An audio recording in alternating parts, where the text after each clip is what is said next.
স্বাগত সকলকে গল্পকথার শ্রুতি পাঠ্যে।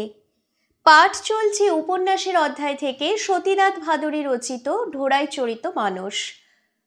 ঢোড়াই চরিত মানস উপন্যাস থেকে রামিয়া কাণ্ডটি পাঠ চলছে। রামিয়া কাণ্ডটি অনেকটা বড় হওয়ায় আমি পাঠের সুবিধার্থে কয়েকটি পর্বে ভাগ করে আপনাদেরকে পাঠ করে শোনাচ্ছি। রামিয়া কাণ্ড থেকে ইতিমধ্যে 3টি ভাগ পাঠ সম্পূর্ণ হয়ে গেছে। আপনারা যারা সেই 3টি ভাগের পাঠ শোনেননি তাদের জন্য ডেসক্রিপশন বক্সে লিংক দিয়ে দেওয়া হলো, সেখানে ক্লিক করে অনায়াসেই শুনে নিতে পারবেন।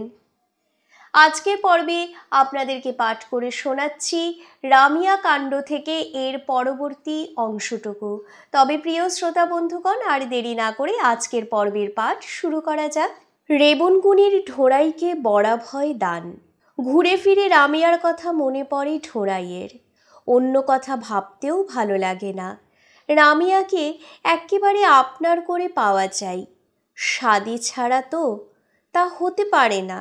সাদির কথা অমনি বললেই হলো নাকি? মাথার উপর বাওয়া রয়েছে, মেয়ের দিকের কোনো বেটা ছেলের কাছে কথা পারতে হবে, সমাজ রয়েছে, মাহাতো আর নায়েবদের মজুরি দিতে হবে, টাকা দিতে হবে, ভোজ দিতে হবে, তার উপর এ তো আর এখানকার জোটাহার বিয়ে নয়। পশ্চিমের মেয়ের নিজেরও পছন্দ অপছন্দ আছে। রামায়ণ পড়তে শেখেনি সে, তাকে কি আর রামিয়ার পছন্দ হবে? পরের দিন যখন রামিয়া সন্ধ্যাবেলায় থানে পিদিপ দিতে আসে, তখনই ঢোড়াই তাকে এক কোঁচর গলাকাটা সাহেবের বাড়ির কুল খেতে দিয়েছিল। এরকম কুল পশ্চিমে আছে? বড় যে পশ্চিমের বড়াই করো। রামিয়া একটা খেয়েই বলেছিল, ব্যাটা মোড়ে এমন কুল জীবনে খায়নি, গুড়ের মতো মুখে দিলে মিলিয়ে যায়। অর্থাৎ মিথ্যা বললে আমার যেন ছেলে মরে যায়। আরে ব্যাটা কোথায় তোমার? ছেলের দিব্যি দিচ্ছ? ব্যাটা কোনো দিন হবে তো? বোকার মতো দুজনেই হেসে ওঠে। কে কি ভাবে কে জানে। চেরাকচি আমের মতো রামিয়ার চোখ দুটোর দিকে চেয়েই ঢোড়াই বুঝতে পারে যে রামিয়া তার উপর বিরক্ত নয়। অর্থাৎ এদের গল্পে গানে প্রিয়ার চোখ কাটা আমের ফালির মতো দেখতে হয়। সেই রাতেই ঢোড়াই যায় রেবনগুনির কাছে। গুনিকে রাতে ধরা শক্ত, সে নেশা করে, রাতে নাকি শ্মশানে চলে যায়। সেখানে সারা রাত ভূত নাচায়, মানুষের মাথা নিয়ে ভূতদের সঙ্গে খেলা করে। কিন্তু ঢোড়াইয়ের বরাত ভালো, বাড়িতেই রেবনগুনির দেখা পেয়ে যায়। নেশা সে করেছিল ঠিক, কিন্তু তখনও শ্মশানে যায়নি। থরথর করে কাঁপতে কাঁপতে ঢোড়াই তার পায়ের কাছে 8 আনা পয়সা রাখে তার গাঁজার ভেটের জন্য। সবাই জানে যে এ না হলে গুনির মুখ খোলে না, কুপিটা পর্যন্ত নেই।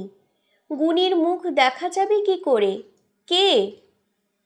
মদের গন্ধ আর গলার স্বরে মুখটা কোথায় ঠাহর করা যাচ্ছে। তারপর আরম্ভ হয় কাজের কথা। গুনিকে যতটা রকচটা সবাই ভাবে ততটা নয়।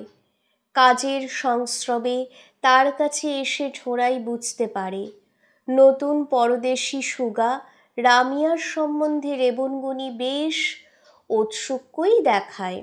এখানে পরদেশি সুগা বলতে বোঝানো হয়েছে বিদেশি টিয়া পাখি। ঢোড়াইয়ের মনে হয় দরকারের চাইতেও বেশি। সেও শুনেছে মেয়েটার কথা, কিন্তু এখনো দেখেনি। ডবকা নাকি? তাকে শনিবার রাতে শ্মশানে পাঠাতে পারিস? না, আমারই ভুল হচ্ছে। যদি শ্মশানেই পাঠাতে পারবি তবে আর আমার কাছে আসবি কেন? তার মায়ের ক্রিয়াকর্মের কথা বলতে পারিস না? তুই মরদ না কি? ঢোড়াই বলে, ভুল বোঝো না গুনি, আমি তাকে শাদি করতে চাই। সঙ্গে সঙ্গে গুনির গলার সুর বদলে যায়। তাই বলো? আচ্ছা, তাহলে তার শ্মশানে না গেলেও চলবে।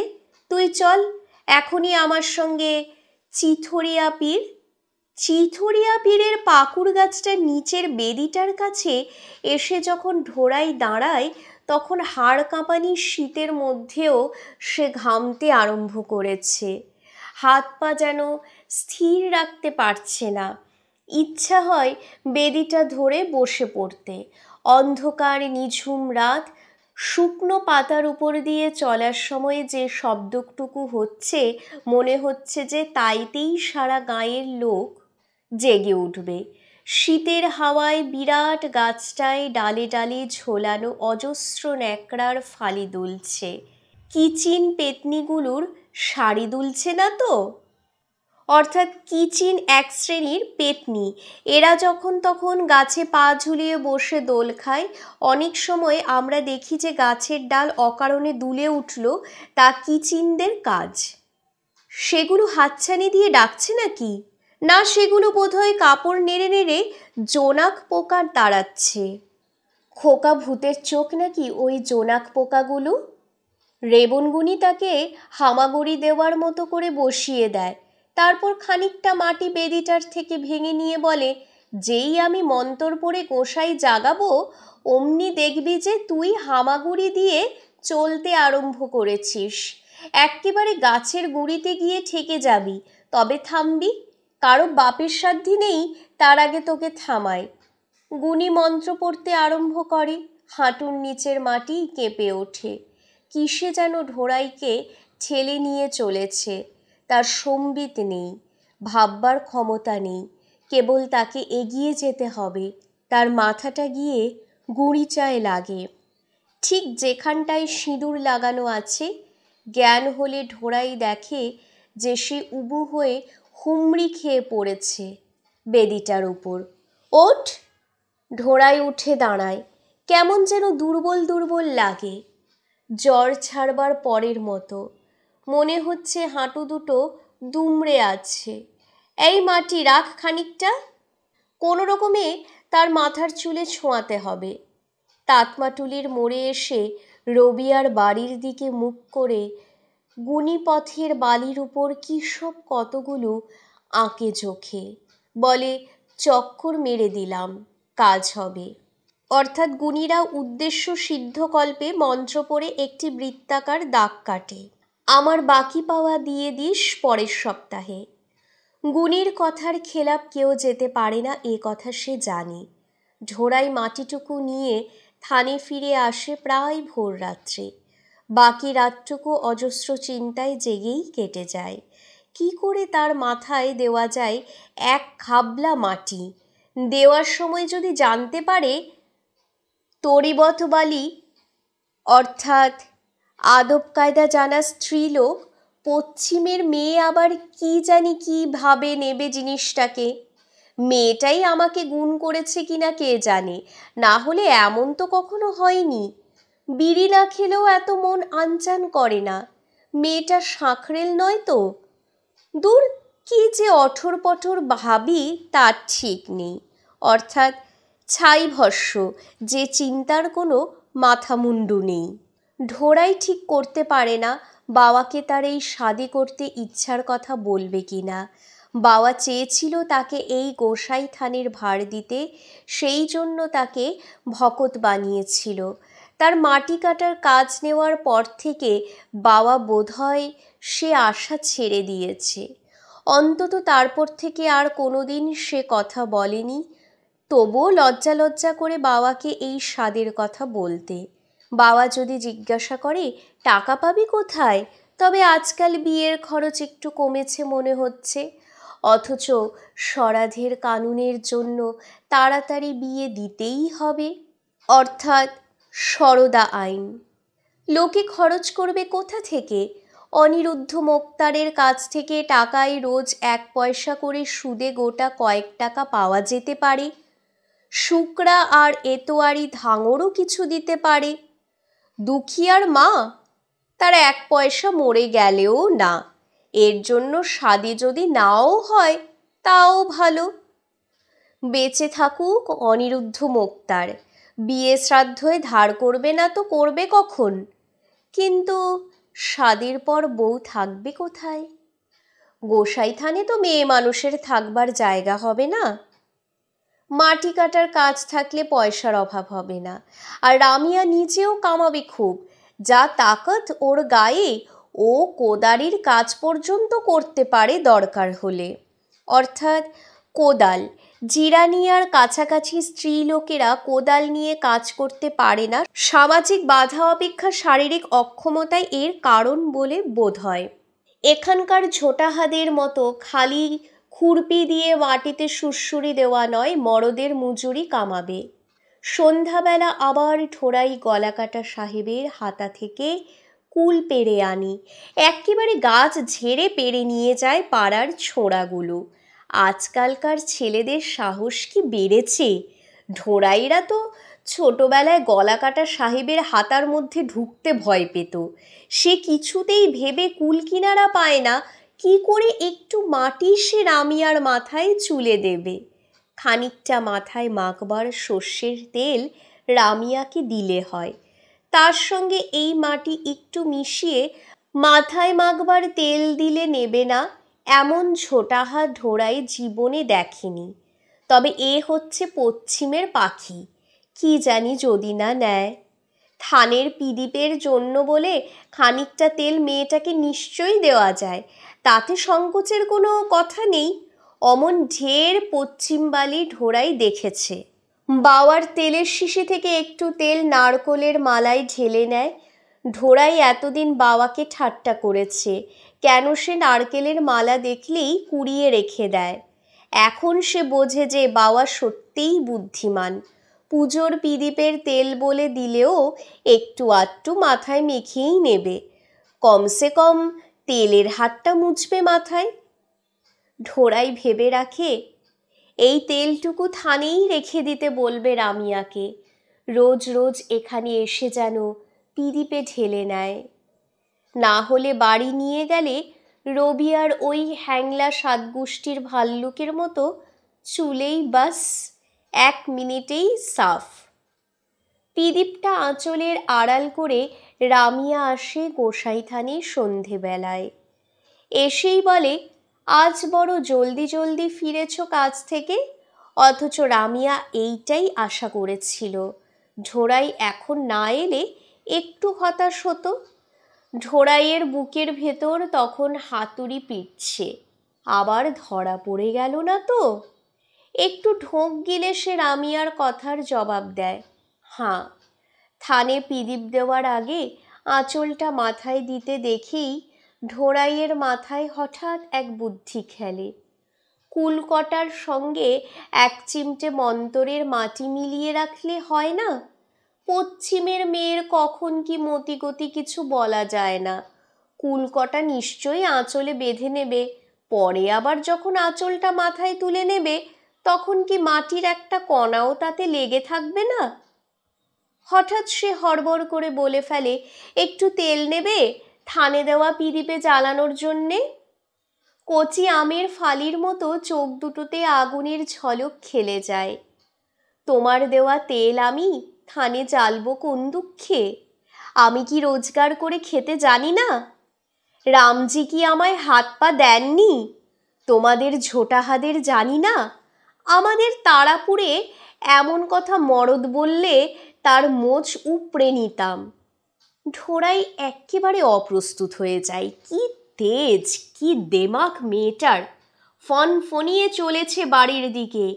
এই রামিয়া, শোন শোন। মেয়েটা ফিরে দাঁড়ায়।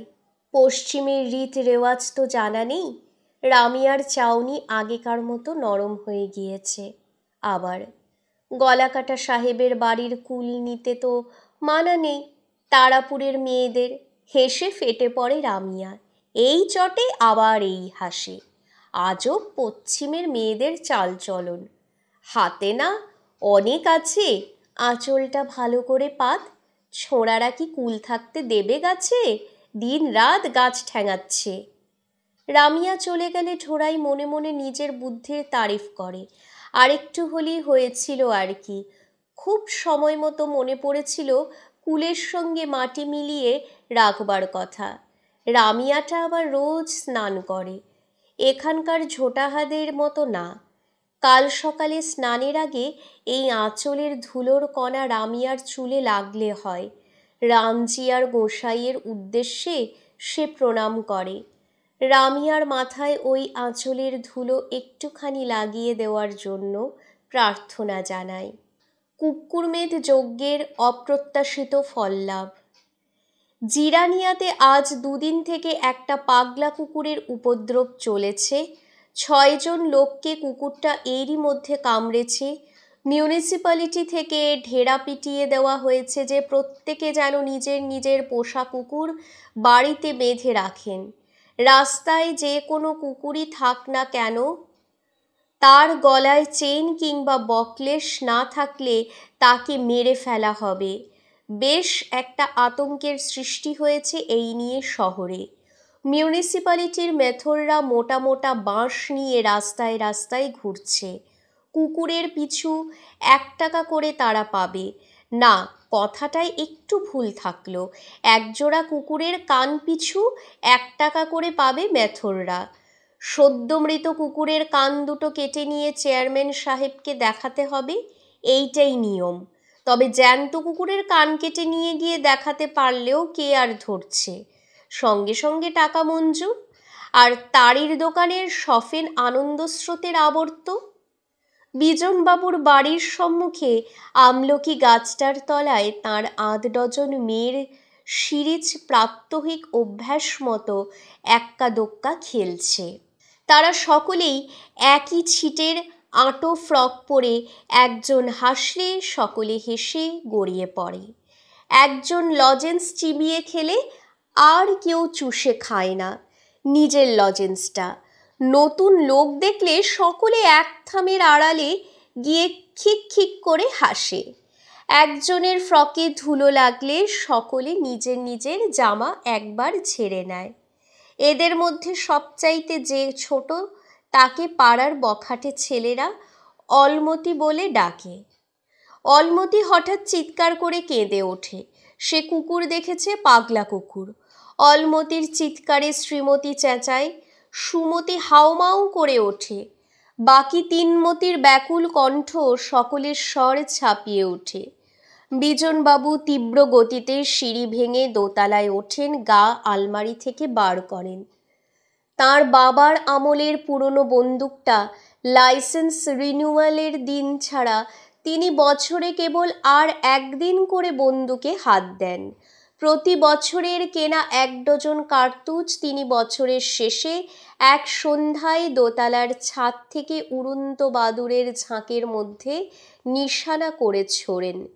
ওই একদিন তার মেয়ের দল সন্ধ্যাবেলায় বাদুর বাদুর পিত্তির কোরাস গান বন্ধ করে। ওই একদিন শুকরা ধাঙর মরা বাদুরের লোভে, অর্থাৎ ধাঙররা বাদুরের মাংস খুব পছন্দ করে, খেতে নাকি খাস্তা মচমচে। বসে থেকে শেষ পর্যন্ত হতাশ হয়ে বাড়ি ফেরে।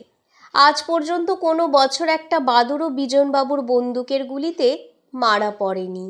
এই উড়ন্ত বাদুর মারতে অভ্যস্ত হাত তাই পাগলা কুকুর মারবার সময় একটুও কাঁপেনি।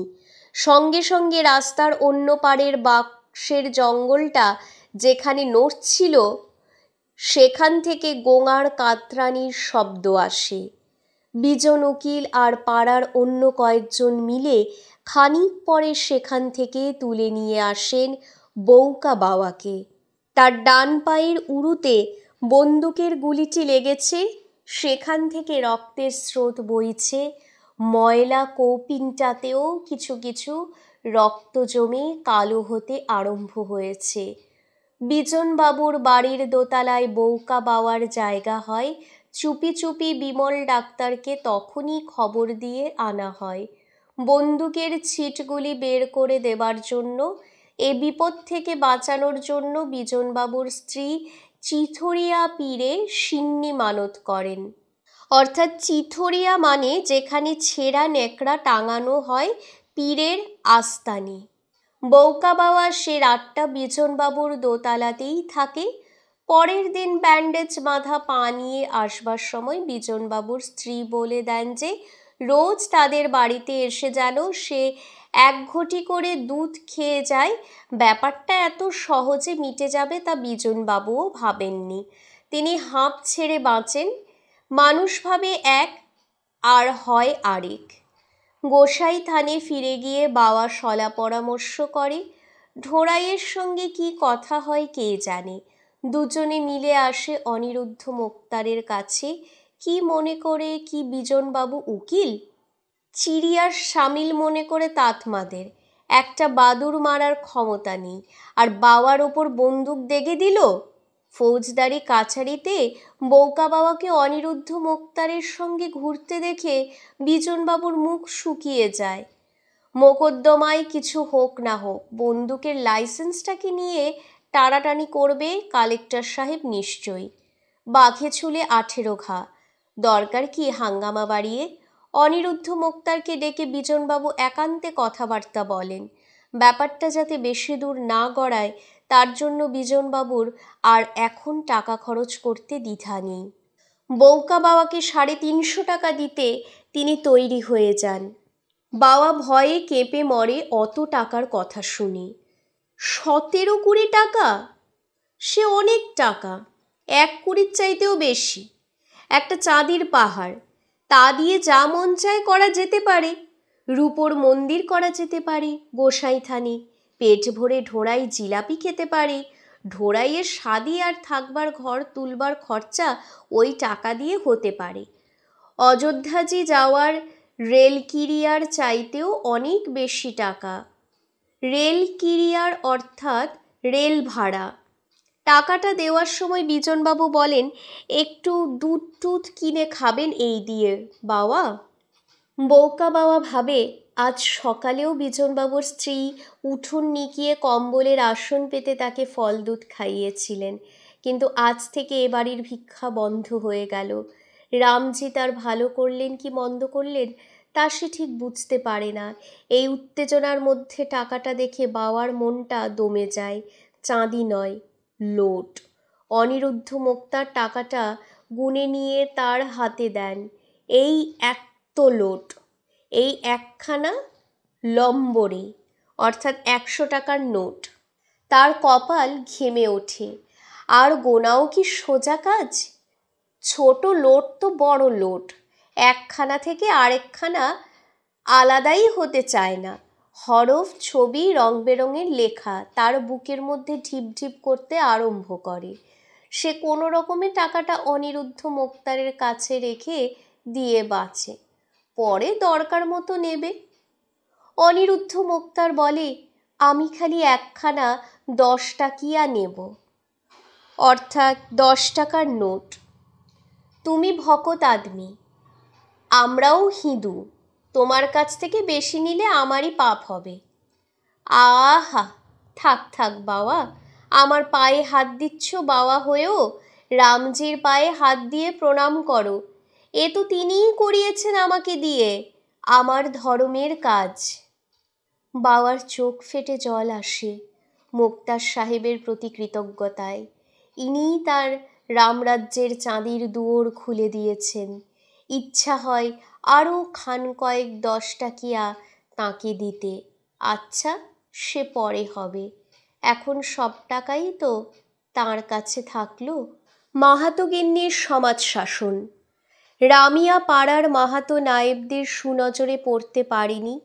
মাহাতো গিন্নির সহানুভূতি না থাকলে প্রথমটাই এই পরদেশি মেয়েটার তাতমাটুলিতে জায়গা পাওয়া শক্ত হতো। প্রথম থেকেই মাহাতো ভাবে, মুঙ্গের জেলার মধ্যে তারাপুর ডাকসাইটে গাঁ, পশ্চিমের পানি বাড়বাড়ন্ত গড়ন। এ মেয়েকে সামলানো শক্ত হবে।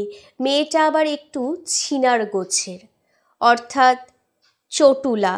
অন্য পাড়ার এমন মেয়ে হলে দেখতে বেশ, বলতে বেশ, যেমন ধাঙরটোলার শনিচড়ার বউ, কিন্তু নিজেদের বাড়িতে এ মেয়ে হলে নাকের জলে চোখের জলে হতে হয়। তাতমাটুলিতে বিয়ের পর কোনো মেয়ে একটু আধটু বাবু ভাইয়াদের নেক নজরে পড়লে স্বামীরা জিনিসটা বিশেষ অপছন্দ করে না। এতে স্ত্রীরা একটু ফর্সা শাড়ি পরে, মাথায় তেল মাখতে পায়। পুরুষ দিনে রোজগারে না বেরোলেও তার ঝোঁটাহা রাগারাগি করে না, কিন্তু কুমারী মেয়ের বেলায় এই নিয়ম খাটে না।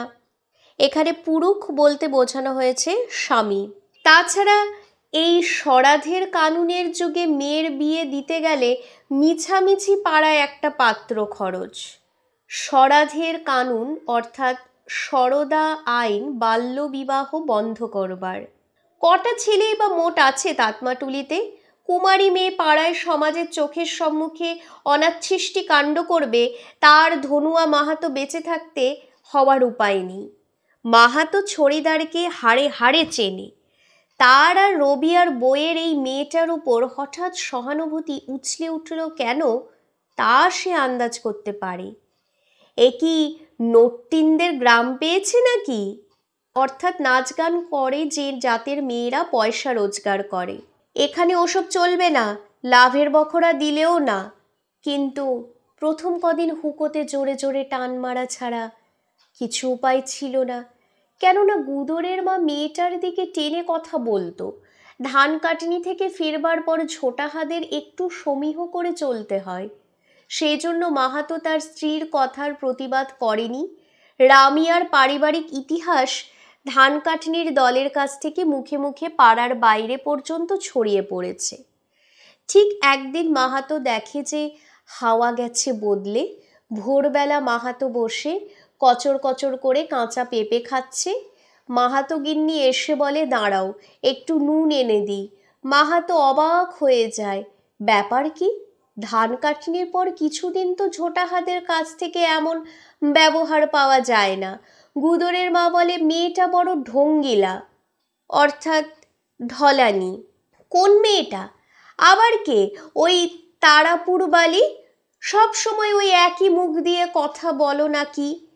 এই তো তারাপুর বালির তারিফে জিভ দিয়ে জল পড়ত।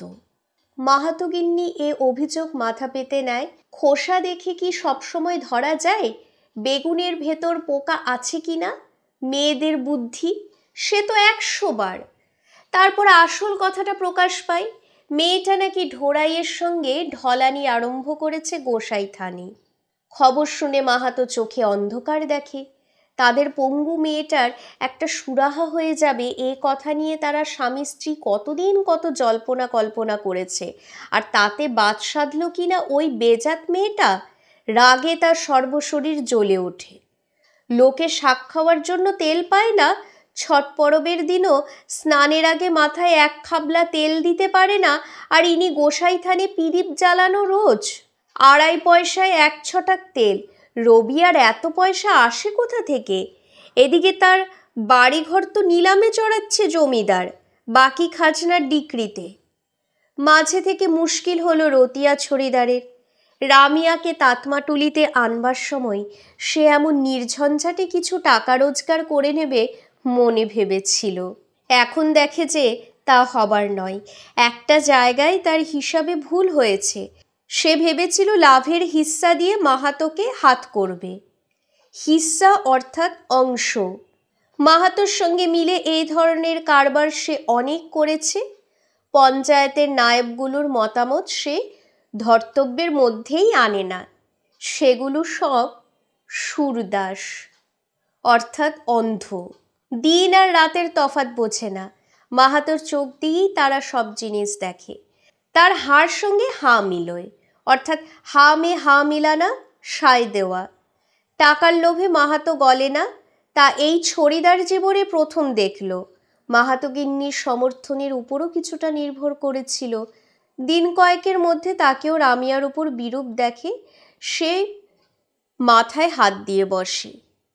সে চালাক লোক। সব জিনিস দিনের মতো পরিষ্কার হয়ে ওঠে তার কাছে। এতদিনে সে বোঝে যে মাহাতো গিন্নির নজর ছিল ঢোড়াইয়ের উপর। এ কি মুশকিলে পড়ল সে। এসব ঝঞ্ঝাট একবার আরম্ভ হলে আর তার শেষ নেই। হলোও তাই। পরদিন সকালেই ব্যাপারটা গড়ালো অনেক দূর।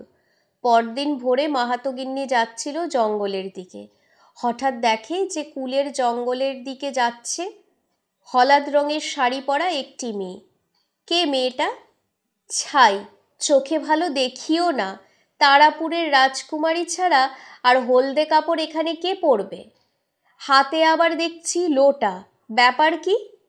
হয়তো মানত টানত করে থাকবে গোসাই থানে, তাই মর্দামায় মোষের দুধ আনতে যাচ্ছে। কিন্তু জঙ্গলের দিকে যাবে কেন? ওরে ও রামিয়া, কোথায় চললি? একমুখ হাসি নিয়ে রামিয়া জবাব দেয়, এই ময়দানে।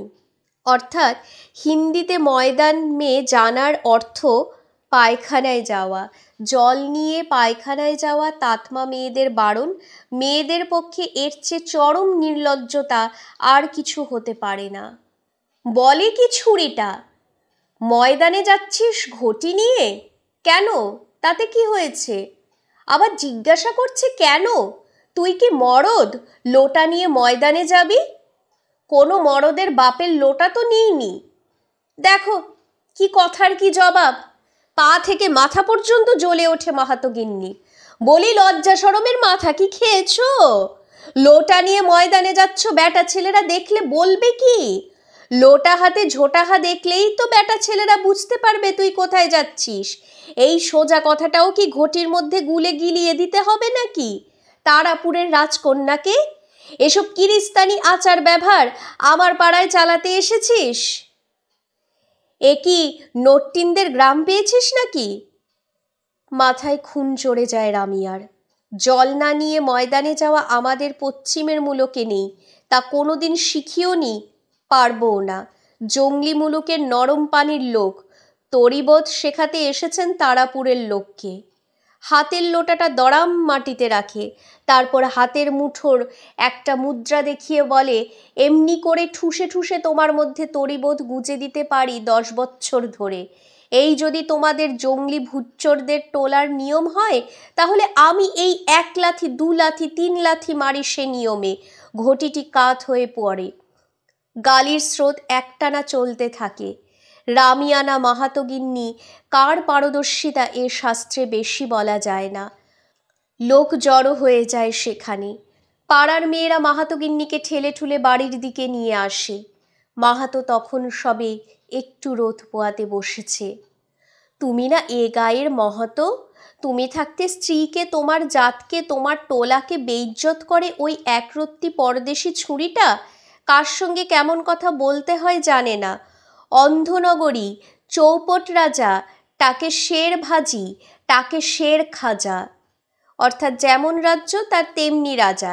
এখানে শাকের দামও 2 পয়সা সের, খাজাও 2 পয়সা সের। বয়সের গরবে আজ আমার যা অপমান করেছে ওই মেয়ে, ওকে যদি আমি জল না খাইয়ে ছেড়েছি তবে আমি ডগরাহার মেয়ে না। অর্থাৎ স্থানীয় ভাষায় পানি পিলাকার ছোড়নার মানে নাকানি চুবানি খাওয়ানো।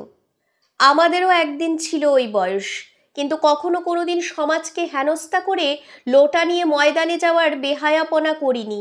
কি কুক্ষণে এই মেয়েকে এনেছিলাম, এ যে ফুসকুড়ি খুঁটে ঘা করে তুললাম। অর্থাৎ হিন্দি প্রবাদ, ও ছুরি লাথি তো আমাকে মারেনি, মেরেছে জাতের মাহাতো নায়েবদের।